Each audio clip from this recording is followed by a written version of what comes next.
Selamat sore, perkenalkan nama saya Stefan Damari Sinaga dengan NIM 22S10140.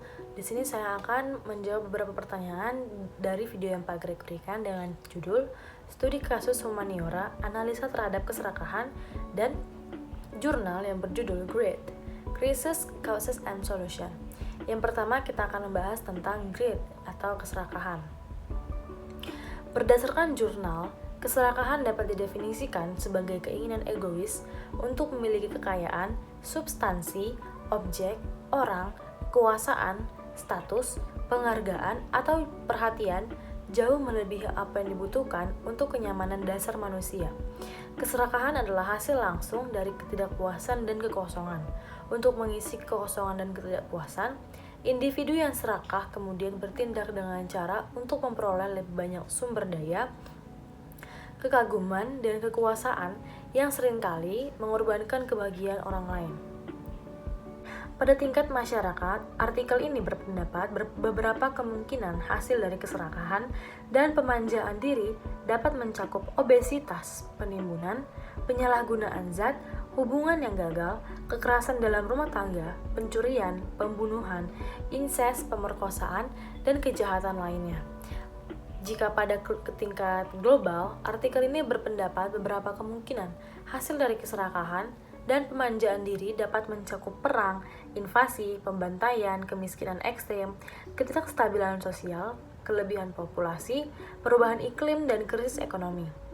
Menurut kitab suci saya sendiri, dari 1 Timotius 6 ayat 6-10, Paulus dengan sengaja membenturkan konsep ini dengan kecintaan kita akan uang. Paulus menyatakan bahwa orang yang mengejar kesalahan akan mendapatkan keuntungan besar. Jika kita membandingkannya dengan 1 Timotius 4 ayat 8, kita dapat melihat bagaimana ibadah atas kesalahan itu berguna bagi kita.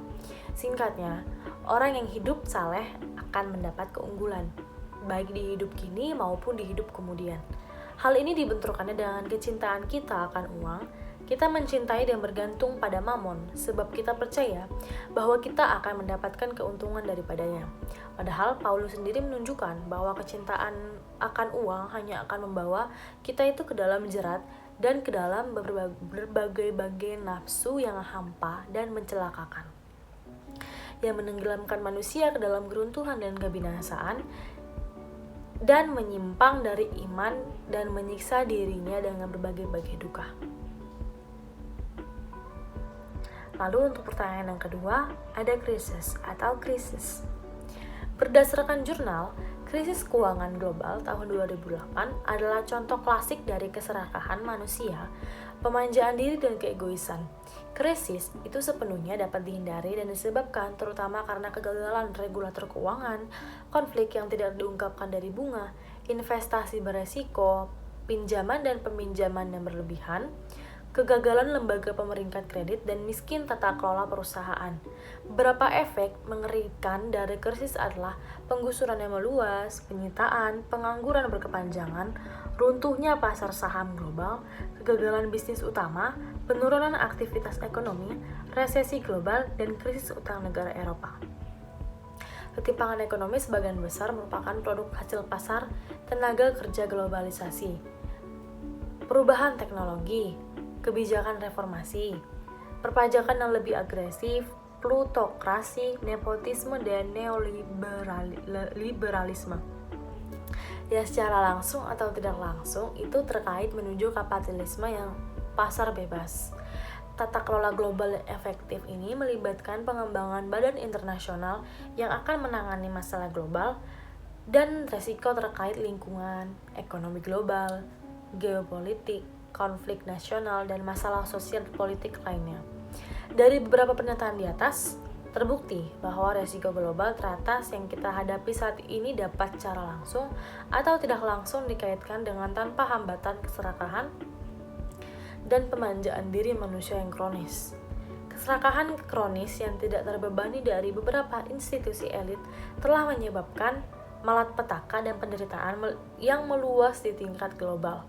Meskipun keserakahan tidak dianalisis di tingkat komunitas, hal itu adalah rasional untuk menyimpulkan bahwa keserakahan dapat menyebabkan hal negatif di tingkat komunitas juga. Lalu yang ketiga, itu causes atau penyebab. Berdasarkan jurnal, dikatakan bahwa keserakahan memiliki biologis, psikologis, dan sosiologis drive.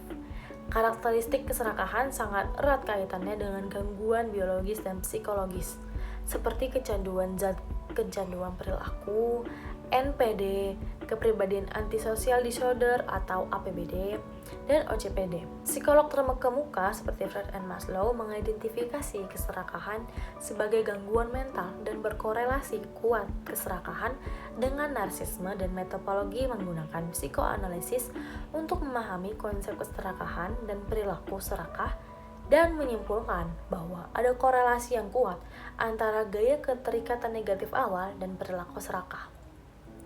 NPD itu bersifat psikologis, biasanya ditemui pada masa kanak-kanak yang negatif, tetapi faktor genetik dan sosiologis juga membantu dalam perkembangannya.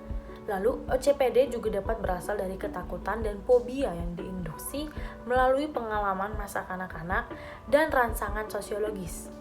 Ketimpangan ekonomi dan sosial yang tinggi di masyarakat dapat memiliki konsekuensi parah pada kesehatan mental dan fisik yang menyebabkan orang itu mengembangkan gangguan mental dan kecanduan. Lalu yang keempat itu adalah solution atau solusi.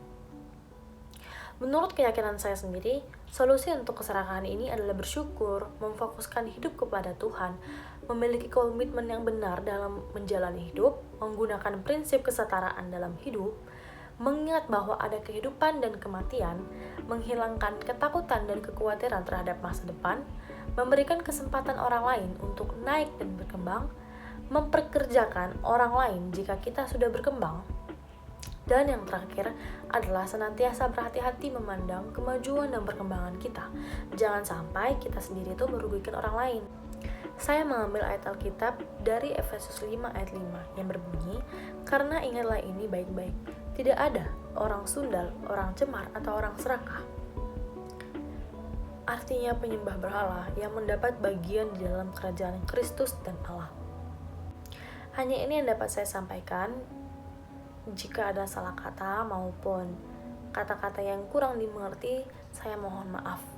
Terima kasih.